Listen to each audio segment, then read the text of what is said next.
Hi, everyone. Welcome back to the Strategic Business Influencer, my new series for leaders who know that in today's evolving world, trust is the greatest competitive advantage.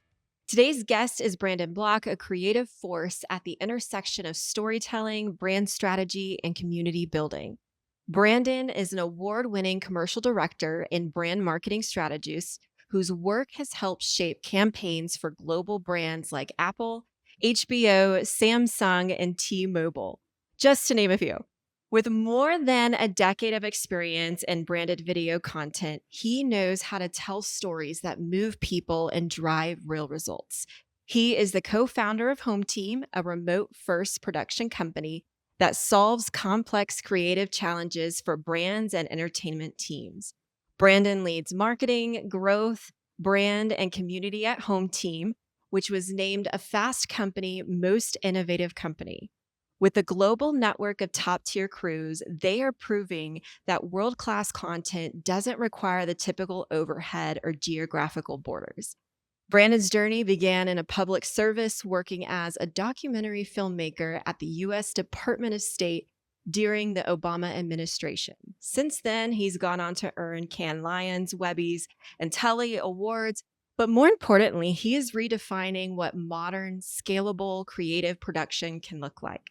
Y'all are in for a treat today because Brandon is one of the most brilliant and creative entrepreneurial minds I have ever met. So I am looking forward to diving in. Welcome, Brandon. I'm excited to have you on the series today. Well, thanks for having me, Paige. I'm happy to be here, and thanks for that intro. It's nice to hear. It makes it sound like I have a very clean career, but of course, like every entrepreneur, there's been all sorts of little detours along the way. And but yeah, thank you so much for having me. Yeah, that's exactly right. And we are going to dive into all of those detours along the way today. And I talked about, of course, all the amazing things that you've done with Home Team and what y'all are doing now. But I really want to start our conversation by backing up to the very beginning of Home Team. It was founded at a time when most of the industry had hit a pause in kind of the COVID era, I guess we can call it. Yet y'all found a way forward by going local and going remote. So I want to know what gave you the conviction to bet on a model that really hadn't been done before, and how has that helped you just really stand out in a crowded production landscape? Yeah, it was a little bit of like, they say luck is opportunity meets preparation, and I think it was almost like in hindsight a moment that we were preparing for our entire careers, myself and my two other co-founders. And what I mean there is, um, we had been myself and them too had been actively, in the filmmaking world for close to a decade, probably before Mm. COVID hit in 2020. And what we did over the course of our careers up to that point was just meet a ton of other filmmakers, crew up all over the country and all over the world, and build this kind of massive peer network of filmmakers. And we had also done some multi-city campaigns with my partner Harrison's previous company. I was a director there, but we did multi-city global campaigns for Starbucks, for Google, for various hospitality brands. And so we were pretty fluent in this approach to production where you don't need to fly yourself and a whole crew and all your gear, hop on a plane, fly to where the shoot's happening. You could do a lot of it remotely. Um, so we were fluent in the model. We had built the network. And then when the constraint happened of not being able to travel to shoots in 2020, most people, and what I mean there is client side and crew side, kind of froze up and said, like, okay, I mean, take yourselves back to March, April of 2020, and everybody's like, Mhm. what we're gonna sit and let this pass. And our attitude was like, well, we know filmmakers in every US state, every territory, and 150 countries around the world. Like, it seems to us that the main constraint is being able to travel. But if you instead just shoot locally, we could be anywhere we need to. Um, and so very quickly, we were able to offer that sort of network, kind of like rally the whole crew community, um, and offer that to our clients. And right away, some pretty big names reached out to us, you know, in the entertainment world and big tech brands and so forth. Clients looking for answers as how to move forward. And so, um, yeah, I mean, I'd love to say, also way before this, just the seed was always planted growing up from my dad. He had a saying that just is drilled into my brain of whenever life creates obstacles for you, look how to turn disadvantages into advantages. And so I've always been a very creative person. I didn't always consider myself kind of like an optimist, but it's funny when like push came to shove and there was this big constraint in my mind, I just immediately got into like creative problem solving mode. And within a matter of days, we had kind of built this whole thing up, stood it up as home team, and kind of like the rest is history. Wow, that's such an incredible story, and your dad is such a wise man, Yeah. to instill that in you. But what I love so much about what y'all did is it wasn't just, to keep brand campaigns going for businesses and companies. It also was, like you said, such a rally cry for your industry and, making sure that everybody kept work, especially during that time. And it's now transformed into this new model, which is just so incredible, that y'all pioneered that. Yeah, that's a great thing to highlight because you're exactly right. Like um the motivation at the time was less of let's package this up and sell it. It was more like I could tell you, I could take you back to like this exact moment. I was working at home. I had a home office at the time. The world is, freezing up and everybody's in just big question marks everywhere. And I would pull up my phone and scroll through my Instagram feed. And it was like windows into the experiences my filmmaker friends were having, like really talented DPs, cinematographers, photographers.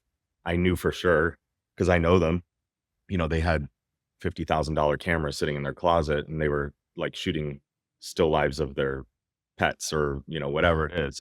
We were all kind of just like sitting on potential and not Mhm. knowing quite what to do with it. And so it just felt really like natural and sort of optimistic and solutions oriented of like, hey y'all, don't just let's not sit around. Let's like do something.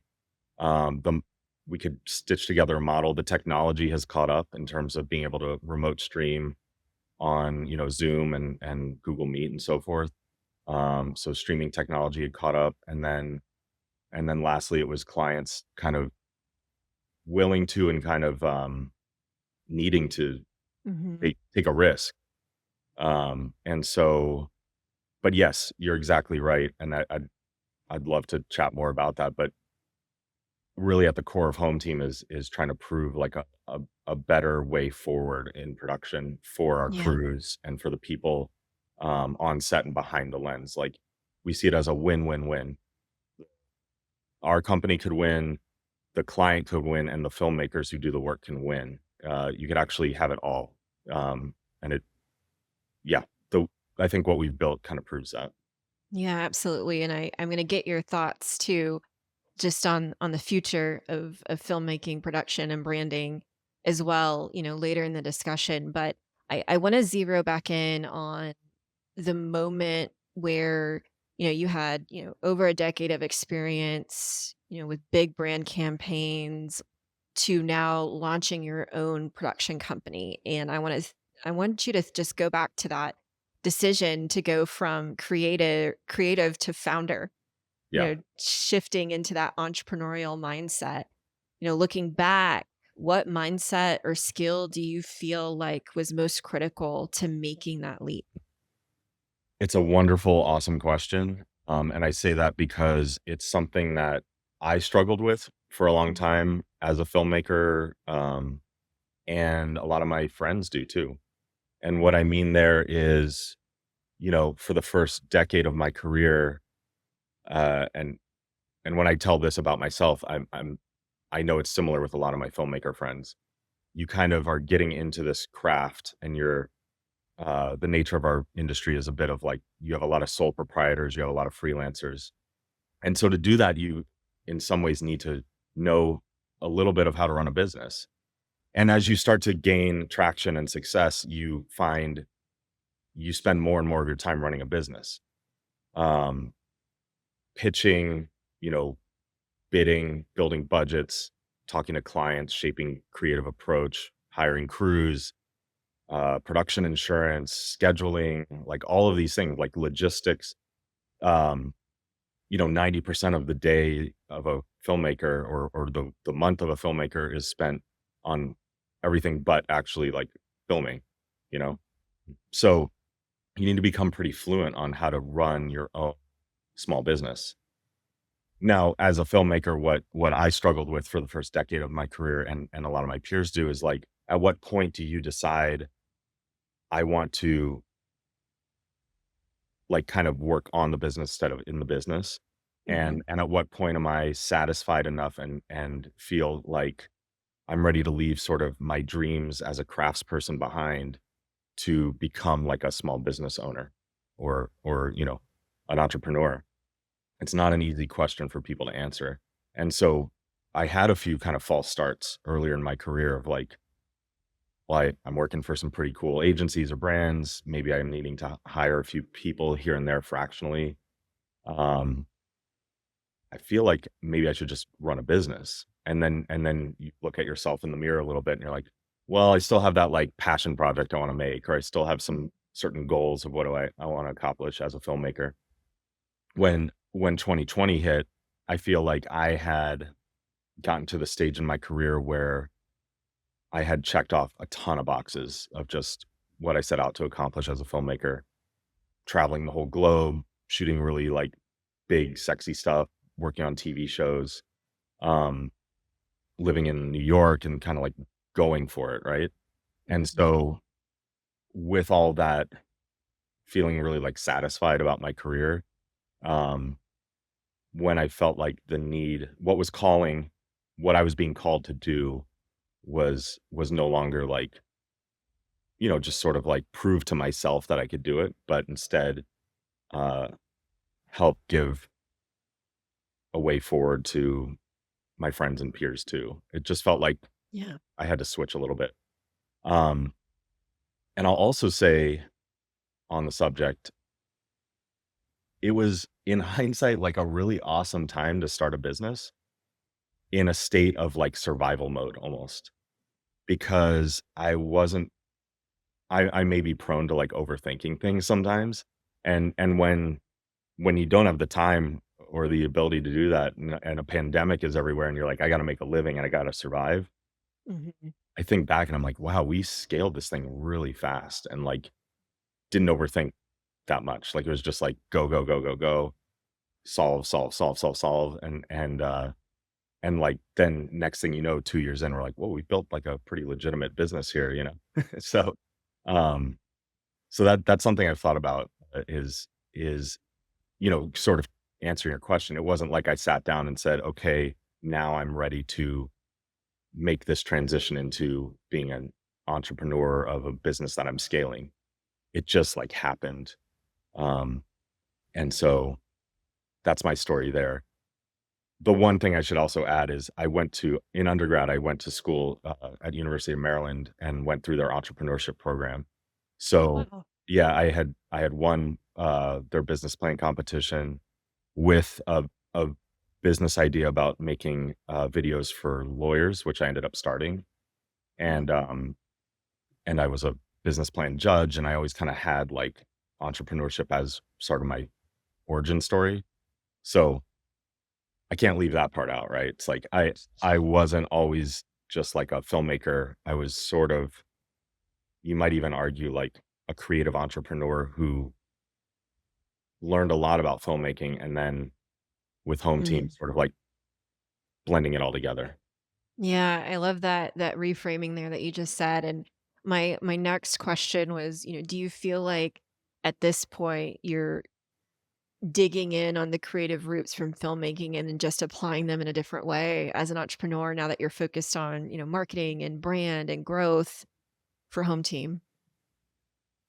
Yeah, I've somewhat put my like filmmaking persona on a shelf a little bit. Yeah. What I what I'm most excited about day to day is the branding, the positioning, the growth of Home Team, the working on the business instead of in the business. And I've been fortunate the way I've been allowed to do that and confident in sort of switching my role is by just being blessed to have like the best, most awesome team that we brought on of executive producers and producers that are, more talent than I could have been as a filmmaker. So it's sort of like that was also a theme in my career. It's like Sure. you level up by bringing people on board who are like more talented, more excited, Mhm. more passionate about the thing that maybe you were partly focused on. And then over time, you're sort of just building this all star team. And so, um, yeah, I see myself now as somebody who's very excited about building Home Team as a business, and I'm proud of the work we do. But in some ways, I'm maybe more proud of how we're doing the work, Mhm. um, Yeah. and kind of like the ways we're helping our clients and our crews um, accomplish like really big, ambitious things. Yeah. And I want to talk a little bit more about the Home Team brand that y'all have created. I think it's such a unique brand. Not only just the visuals, which of course are incredible, but the messaging and the tone that you have as a brand and the trust that you've built, with your network of peers and filmmakers, but also on behalf of, these incredible clients that we named at the beginning that you work with. And so, if y'all haven't seen it, their website is wearehometeam.com, but I'd love to hear just, what was the thinking when y'all were creating the brand? And it feels like y'all are almost like to a point where you have your own swag everywhere, and I love seeing it. So, would love to get, what the creative process looked like. Yeah, I've just got a big passion for branding, Mhm. and yeah, I think the brand of a business and the brand I hope we're building for Home Team is a reflection of the business we're building and the the mark we're making on the world. I say that because um, it's very like we're making a very conscious effort to align the visuals of our brand, like our logo and then think global film local, like all of these things. But there's a direct line between the brand identity and the visuals and then like our core values and our mission and our position. Mhm. Um, and we work with really rad people to bring it to life. You said trust. Actually, our brand identity partner is uh, Shop, Trust Design Shop or Mm. Trust Design Co. in up in Fort Worth, and they've just become like we're all collaborating together. The what's cool, so also I could spend the next half hour just talking about this, so stop me when I need to. Um, but yeah, when you're building a company that's so project to project, um, and each project is like very different brief, different goals of the project, different clients.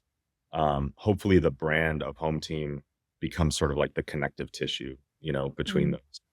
And and it's like a shorthand way of saying who we are and kind of like presenting our spirit and our energy and our vibe to the world.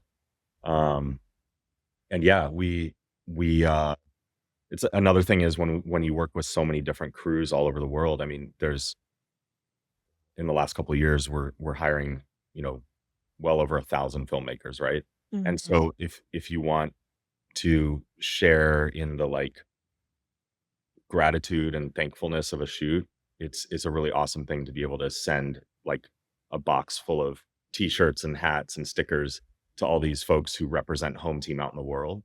Yeah. So it's been like this kind of a little bit of a banner that we wave for you know 4,000 or so filmmakers that we represent. So that's that's a pretty practical way that we activate the brand. Um, Yeah. what else do you want to talk about? I could go, like I said, I could go on forever about brand Yeah, identity. no, I think that that's really cool in terms of how y'all have activated that, and, one thing that I wanna commend you and your co-founders on is, that all started with the trust that you all individually built in your careers, and then it's multiplied, as the company has grown, as the Filmmaker network has grown, and so I think that's really unique, about what y'all do. I wanna open up a can of worms here probably and talk about the future of branding, the future of filmmaking and content. The thing that's on everybody's mind is AI in the creative world. From anxiety to, hey, there's opportunity, and I think there's probably a little bit of both, right? What's your take on where filmmaking and branded content is going? Yeah, of course, by the time somebody watches this, it'll all be even accelerating Sure. further. So, number one, it's just been kind of eye-opening to see how quickly all of this is coming onto the scene and evolving. Um, as a company, for Hometeam, we continue to believe in like the value and the inherently like irreplaceable quality of real people storytelling. Mhm. Um, so us as a company, we've always historically, if there's something we do best, it's probably documentary style and real people storytelling. A lot of our stuff involves, kind of like testimonials from real clients, or customer stories or celebrities or musicians on camera. Um, and those things, uh, those are human stories. Yeah. They're the the medium you're using is maybe somewhat secondary. I mean, you're actually just trying to connect with a human on the other side of the screen. It's the same thing as us recording this podcast. Mhm. So to say, can I be replaced on this podcast with something Gen AI? I think it would lose part of kind of like the purpose of what we're doing. Um, so we see like our niche as a business is pretty well firmly planted, and we continue to be busy and being hired to do real people storytelling. Um, we also, as a business, see a lot of value in AI for processes and Mhm. systematization and pre-visualization, like all these really cool tools that also extend into post-production to streamline, to make a small but mighty type of business be able to like move faster, do bigger things, expand our bandwidth and our capabilities. So we are using and experimenting and seeing what is offered in those ways, and putting that to use. The part we're a little more hesitant is like Gen AI and just fully Sure. embracing that. I think us as a business to pivot into like a Gen AI business would be quite a 180.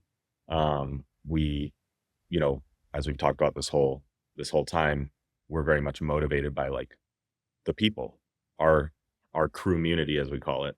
And so uh we we're staying true to all of the crews and the value they bring and the talent and the sort of adventure of production that you can't replace so easily. Mhm. And so yeah, that's our current position. We're continuing to just keep tabs on what's going on. We we do work for major tech brands, where the subject matter is Gen AI and speaking to thought leaders and sort of telling the story of transformation of businesses that employ AI, and the clients are the tech brands.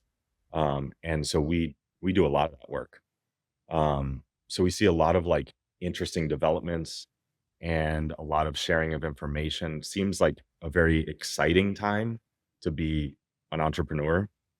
Um, and yeah, we're interested, but we have sort of, I'm proud of us as a business. We have these sort of like clear Sure. guardrails to a degree of like at the end of the day, home team, the core fundamental of like our brand and our mission as a company is more human led. And so Mhm. we we won't be abandoning that uh, just because we see a kind of shiny object pop onto the screen.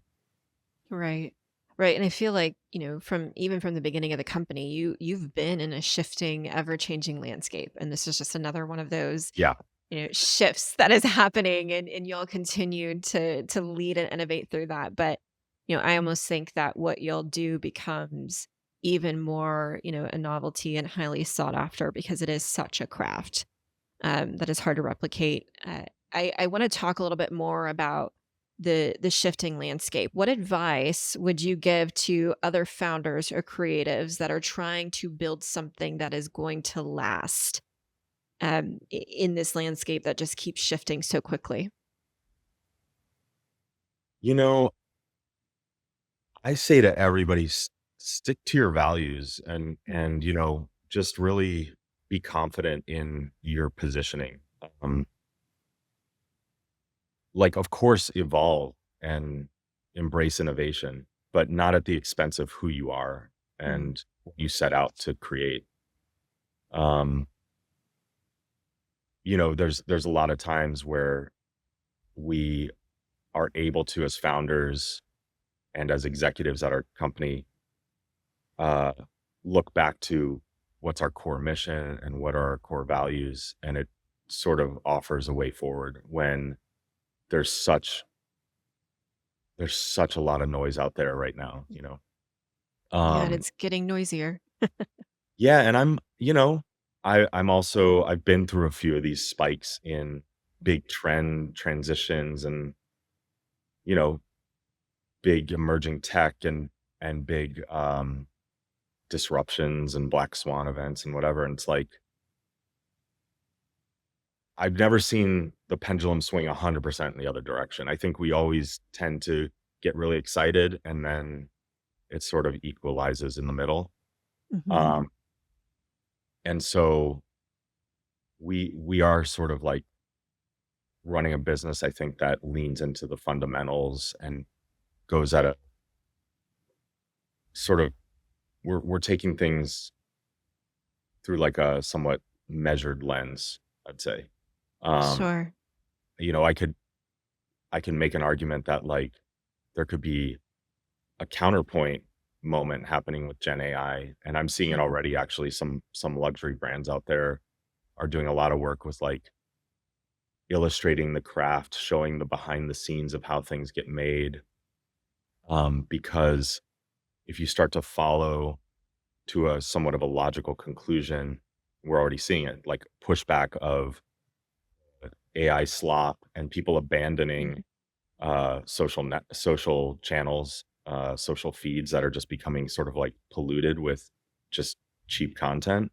Mhm. Uh, I'm not convinced that like adding to that is a way forward as a business versus like Yeah. us standing our ground and doing something that's really premium and special, um, and human led. And and like I said before, there will always be a need for that type of content because humans want to connect with other humans. Yeah, one of my favorite thoughts around this, and I think you said this really well, is, in order to differentiate, the best way to do that is to be more you. Mm, yeah. And and really thinking of it that way, I've especially when been it doing a comes to lot of your thinking company and about. brand. Yeah, yeah. I've been reading a lot about that and doing a lot of thinking around that, Mm. and that's exactly right. It's like, in moments like this, it it does force you to reflect on who you are and your unique perspectives and things like that. Yeah, Yeah. for sure. There are two questions that I love to ask every entrepreneur. The first one is, who are you in addition to being a founder? Yeah, well, I'm a dad. I've got 2 kiddos, 6 and 8, and they keep me busy. If I'm not working on Hometeam, I'm working on being the best dad I can and building a family with my wife, here in Austin. not much room for hobbies these days. um, I don't know that it's funny when your hobby and your passion becomes your Mm, career. Um, that's kind of, I mean, I think an example of that, like, sure. uh, picking up a camera for fun became what I did for vocation. And so, there's a little bit of me wanting to figure out a little more of like, who am I outside of that persona, the entrepreneur founder persona. But overall, I'm a creative. Mm, I think that's the constant. Whether I was, sketching in the back of class in high school, um, pursuing graphic design, motion graphics, 3D animation, filmmaking, building a business, I see them all as creative pursuits. And so I think my persona, no matter what, uh, no matter where I've come from, where I am now, and where I'm going, it'll always be creativity and mm, the just like firm, um, just sort of like driving belief that any anything in the world can be solved through creativity. mm. I love that. That's Yeah. great. And Brandon, what's the impact that you want to have at the end of every day? Yeah, I think it's related to what I just said. I think Mm, sometimes I've said this throughout my career when I was making things too, more like films and things. It's like if you want a spark of inspiration or motivation toward what should you be creating next, look at the thing that bugs you or that you mm, think needs to be fixed. Um, and so it's somewhat of this belief that we should all be problem solvers. And it's up to each individual to decide what the problem is and which problem among all the many in our lives or challenges, not, problems, challenges, things that you pick at that you think could be improved. And it's all toward just improving the world. And the way to do that could be you pick your medium.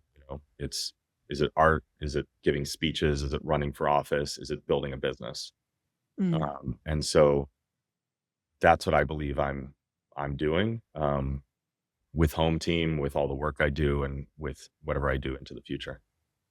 Awesome. Well, thank you so much, Brandon, for coming on today and just sharing your story, your journey, lessons learned, and just a little bit of insight into your creative mind. I know that anybody listening to this will gain so much from you, and so I'm just so grateful to have you on. I hope so. Yeah. Thanks for having me. And good luck and like congrats on starting this series. And I'm excited to tune in to all the other awesome folks that you're having on as guests. So Well, thank thanks you for so having me. much, Brandon, and please share with our audience where they can find you. Yeah. Wearehometeam.com is the best spot. And it's got all our work and everything, our story and some really fun design on there and our brand, all sorts of stuff. So uh that's like the storefront of our business. So check out wearehometeam.com and you'll get a really good idea of what we're up to. Amazing. Well, thank y'all so much for tuning in, and we'll catch you next time.